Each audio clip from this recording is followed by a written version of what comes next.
America's debt didn't just grow, it exploded. It's now standing at over $30 trillion. Yeah, staggering. And while this debt is fueling inflation that, crushes every working family, Washington is still playing these budget games and using emergency powers to hide billions in spending. It's unbelievable. It really is. And it's more than just a fiscal worry. We're actually witnessing a systemic breakdown, I think. So what's our mission today? What are we digging into? Well, the mission today is critical. We need to face the reality of this debt spiral, expose how the political failure works, the mechanics of it, and specifically we need to deep dive into the structural reforms that fiscal conservatives are putting on the table to try and curb government growth and get back to responsible governance. Okay, we've got a stack of sources here, and they paint a pretty alarming picture. Let's start with the immediate crisis. Just recently, Washington was speeding right toward a government shutdown. That's right. Senate Democrats rejected the House-passed stopgap funding bill. The vote was, 44-48 against it? Yeah, 44-48. And that political friction, it's intense. It perfectly illustrates the gridlock that creates all this instability. How so? Well, you saw Senate GOP leadership digging in, insisting they needed to return to regular order, basically refusing to negotiate these quick backroom compromise deals. Okay. Meanwhile, Democrats were, pointing the finger, blaming the GOP entirely, warning about a Schumer shutdown because Republicans wouldn't just agree to their terms. And all this political chaos is happening while the financial numbers are just terrifying. Absolutely terrifying. The gross federal debt didn't just creep past $30 trillion. It actually doubled. Doubled in just over 10 years. That pace is just not sustainable. Look at the sheer scale of the waste just this fiscal year. For FY 2023, the federal deficit hit $1.69 trillion. $1.69 trillion. Wow. But here's the detail that should really alarm every listener. The cost of carrying that debt. Interest payments alone were a staggering $711 billion. $711 billion, just on interest. Interest. That's an amount nearly matching the entire Department of Defense budget. So you've got interest payments basically competing with funding our national security. Precisely. And you, the listener, you feel the consequences of that debt spiral directly. It fuels inflation. It destabilizes your family's finances. We need to look past the political shouting matches and really analyze the structural principles that offer a credible way out of this mess. Agreed. Let's dig in. So the foundational issue, what our sources are calling the illusion of fiscal responsibility, it starts with the debt-to-GDP ratio. Right. Where are we with that now? It's currently sitting around 1.25. And history shows pretty clearly that levels that high actively suppress long-term economic growth. It puts a drag on everything. And the source material also highlights something that makes this risk worse, this idea of modern monetary theory, MMT. Exactly. MMT provides this, frankly, dangerous justification for politicians. How does it do that? Well, its advocates essentially claim that governments controlling their own currency can just spend recklessly today, front-load everything, and sort of worry about the costs later or maybe never. But we've seen how that plays out, haven't we? Oh, absolutely. We have clear evidence globally. Just look at the dire outcomes in places like Greece or Venezuela. It's a short-sighted path that leads to disaster. When government bloats and thinks it has unlimited spending power, economic stability just collapses. Okay, so the overall spending is massive. But you mentioned illusions. Our sources detail something they call $61 billion in manipulation, hidden in big laws like the Fiscal Responsibility Act, the FRA. Yeah. How does this budget chicanery, as they put it, actually work? Right, chicanery is a good word for it. It's basically a shell game. It's designed to look like you're meeting spending caps without actually cutting much, if anything. A shell game. Yeah. The Senate used about $25 billion in what are called illusory rescissions. Now, a rescission is supposed to be a spending cut, right? But these were illusory. They led to little or no actual reduction in cash going out the door. They were just used to create room on paper for other spending increases. Okay, can you give us a specific example? Because that sounds like, well, deliberate deception. Sure. Take the $11 billion non-recurring expenses fund in the Department of Commerce. Okay. According to the analysis we looked at, this fund was created specifically so it could be rescinded later. Wait, created to be cut? Exactly. It's like an internal transfer they then cancel. Congress gets to claim a cut on paper, but the net result is actually an increase in overall spending because it justifies spending elsewhere. They manufacture the cut. That is deeply concerning. Okay, so separate from those fake cuts, is Congress also misusing emergency designations to get around spending caps? Absolutely. That's another big part of it. Over $36 billion in funds were funneled through these emergency designations. And these are supposed to be for real emergencies, right? Yeah. Unexpected crises. Supposed to be. But they were used to boost funding in politically important, but definitely not emergency areas. For instance, $576 million for NASA construction. Is that an emergency? I don't think so. Probably not. Another $420 million for the National Science Foundation, and $2.575 billion for low-income energy assistance. Now, critics argue that's just expanding a welfare program and calling it a crisis response. And then there are the earmarks, the return of these high-profile, some would say wasteful, projects. Yep, back and forth. Senate spending included a lot of this project earmarking, which basically shifts local wish list items onto the federal credit card, adding to the deficit. Like what kind of things? Well, the sources cite things like $10 million for the Alaska Leaders Archive Museum, $500,000 for the NAACP headquarters in Baltimore, and get this, $3 million for a net zero police station design. A net zero police station funded by national debt. Right, that kind of spending is the definition of the Washington status quo. And the analysis contrasts that sharply with the House approach, which at least showed some effort, aiming to reduce these intergovernmental transfers for things like education and welfare, trying to push responsibility back closer to the local taxpayer. So a real difference in fiscal discipline, or lack thereof, between the chambers. A stark difference, yeah. Okay, let's pivot to accountability. Or maybe the lack of it. The legislative chaos we talked about at the start, the near shutdown, it reveals this deep congressional disunity that really feeds the crisis, doesn't it? It absolutely does. You even saw serious dissatisfaction among Democrats themselves. House Democrats, quote, strongly opposed the bill, while Senate Democrats were, quote, rushing to pass it. What does that signal? It signals a party kind of lacking conviction, maybe, which leads to political weakness. You had Senator Bernie Sanders openly criticizing his own colleagues, saying Democrats, quote, did virtually nothing for working people even when they had full control. And it wasn't just him, right? No, not at all. Even former DNC chair Donna Brazile noted this widespread anger among Democrats because of the political void, the lack of strong leadership. When Senate Majority Leader Schumer claimed he had, quote, no leverage in that funding fight, a lot of his constituents felt that leadership just, well, rolled over. And this legislative weakness, this infighting, it feeds into a bigger structural threat, doesn't it? The normalization of executive emergency powers. Yes. This is fundamental. Our system, the U.S. system, is pretty exceptional because crisis authority is supposed to be vested primarily in Congress, but that's been seriously subverted over time. How did that happen? It really started to erode significantly after the 1976 National Emergencies Act, the NEA.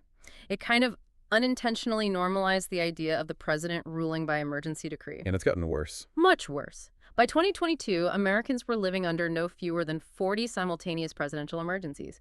40. But the real killer blow to congressional power came from the Supreme Court in 1983, the INS v. Chadha decision. Okay, why was Chadha so critical? What changed? Before Chadha, Congress could end a presidential emergency declaration with just a simple majority vote in both houses, a concurrent resolution. Chadha basically struck down that legislative veto power. Our source material calls it neutering the NEA. So what does Congress need now to stop an emergency declaration? Now, Congress needs a veto-proof supermajority, 2/3 of both the House and the Senate. That's an incredibly high bar. So essentially, the power flipped. It went from Congress needing a simple majority to stop an emergency to the president having almost total authority once one is declared, unless Congress can somehow muster a supermajority override. And we've seen presidents from both parties tempted to use this power as a shortcut around Congress, right? Exactly. It's a bipartisan temptation. When Congress wouldn't fund the border wall appropriations he wanted, President Trump used the Military Construction Codification Act, declared an emergency, and diverted funds. Did Congress try to stop it? They did. Congress actually voted 53-36 to terminate the emergency. But of course, that fell way short of the 2/3 needed to override his veto. And on the other side of the aisle? President Biden used a pretty obscure post-9/11 law, the Higher Education Relief Opportunities for Students Act, or HEROES Act, to justify canceling potentially up to $600 billion in student loan debt. A massive policy shift, justified by an emergency power meant for military personnel during wartime. Far beyond the original intent of that law. Far beyond it. And The core danger here is that leaders now see this as a convenient tool, a way to bypass the messy, difficult process of actual legislation and compromise. Yeah. Remember when Senator Schumer called on President Biden to declare a climate emergency? He openly said there are, quote, many, many things under the emergency powers that he could do without legislation. That's a direct threat to the separation of powers. It fundamentally undermines Congress's role. Okay, the situation sounds pretty dire. But the analysis we're looking at doesn't just diagnose the problem, it proposes structural reforms, a kind of conservative roadmap with three main pillars. Let's start with pillar one. We have to grow the economy. Yes, this is absolutely non-negotiable. You can't just cut your way out of a hole this deep. We have to incentivize work and production. How bad is the work situation? Well, look at the labor force participation rate. It's projected to drop even further, down to just 60.4% by 2030. That's down from nearly 65% back in 2010. Reversing that trend, getting people back into the workforce, that immediately adds to GDP, adds to federal revenues, and improves the debt ratio without raising taxes. So what specific policies or legislation could actually achieve that? Well, first, predictability is key for businesses. That means supporting things like the Protecting Family and Small Business Tax Cuts Act. The goal there is to make the Tax Cuts and Jobs Act permanent. That certainty lets businesses plan, invest, and hire. Makes sense. We also need to seriously invest in workforce development, but smartly, not just more government programs. Proposals like the American Workforce Empowerment Act use savings accounts for technical training. That empowers individuals and moves away from these often inefficient top-down welfare structures. Okay, and what about energy? That's always huge for the economy. Absolutely critical. Energy independence is key for growth and for stabilizing supply chains, which helps fight inflation. So what are the proposals there? Promoting legislation like the Power Act, that would block the executive branch from just arbitrarily banning energy production on federal lands through moratoriums. We also need to support things like the Promoting Energy Independence and Transparency Act to really speed up the approval process for drilling permits, responsibly unleashing our own domestic energy resources. That lowers prices for everyone and bolsters national security. All right, that's pillar one, grow the economy. Let's move to pillar two, saving and strengthening vital programs, specifically tackling the mandatory spending beast. Yeah, the hidden debt mountain. Mandatory programs, Social Security, Medicare, Medicaid, interest, they're projected to eat up something like 65% of the entire federal budget soon. And the major trust funds are running dry fast. Medicare's Hospital Insurance Trust Fund, Part A, is projected to run dry by 2026. That's just around the corner. And Medicare costs overall are set to hit $1.3 trillion by 2029. That's double what they were in 2019. Double. So what are the structural solutions proposed for Medicare? It seems politically untouchable. Well, the proposals focus on common sense reforms, things like increasing means testing for higher earners, folks who, frankly, don't need the same level of subsidy. Okay. But more fundamentally, shifting the payment mechanism, moving away from fee-for-service, which incentivizes volume, towards a capitation payment system. How does capitation work? Instead of paying hospitals for every single test or procedure, which can encourage unnecessary services, capitation gives providers a fixed, predictable amount per patient per year. This forces them to focus on keeping people healthy, on preventative care, on achieving good outcomes efficiently, rather than just churning procedures for profit. Interesting. And promoting Medicare Advantage is part of that, too. Yes, absolutely. Continuing to promote the success of Medicare Advantage plans, which often provide high-quality, coordinated care at lower costs to both the taxpayer and the beneficiary through market competition. Okay, what about Social Security? That's the other big one. Equally urgent, the trust funds are projected to be depleted by 2033. If nothing changes, that means an automatic, across-the-board, 24% benefit cut for all recipients. Imagine that. That would be devastating. And it's driven by demographics we can't ignore. The ratio of workers paying in to retirees drawing benefits has plummeted. It was 16.5 workers for every retiree back in 1950. Today, it's just 2.7 to 1. So the math just doesn't work anymore. It doesn't. The structural fixes proposed include things like encouraging personal accounts to supplement the system, giving workers more control, and gradually indexing the retirement age to increases in longevity. We're living longer. The program needs to reflect that reality. It's about modernization and ensuring sustainability for future generations, not about slashing benefits for current retirees. All right, pillar three, fixing Congress's own broken budget process. The system seems designed for chaos right now. It really does. It fosters disorder, encourages these last-minute crisis deals, and leads to annual shutdown threats. To impose some discipline, the proposal is stark. Remove the continuing resolution, the CR, as an easy option for congressional leadership. Just take it off the table. Force Congress to actually finish the appropriations process by the end of the fiscal year, like any household or business has to manage its budget. Eliminate the brinkmanship. Ensure agencies get funded on time with clear direction. What about accountability for the massive federal bureaucracy itself? That requires new mechanisms. Proposals include enacting the Federal Agencies Sunset Commission Act. This would mandate periodic reviews of federal agencies to see if they're still efficient, effective, and even necessary. A kind of regular spring cleaning for government. Exactly. And also the Fiscal State of the Nation resolution. This would mandate an annual, clear, transparent briefing to Congress and the public on the government's true fiscal health, much like a CEO reports to shareholders. No more hiding the ball. And bringing it full circle back to that executive overreach we discussed. Right. How do these reforms propose to reclaim legislative power from the presidency?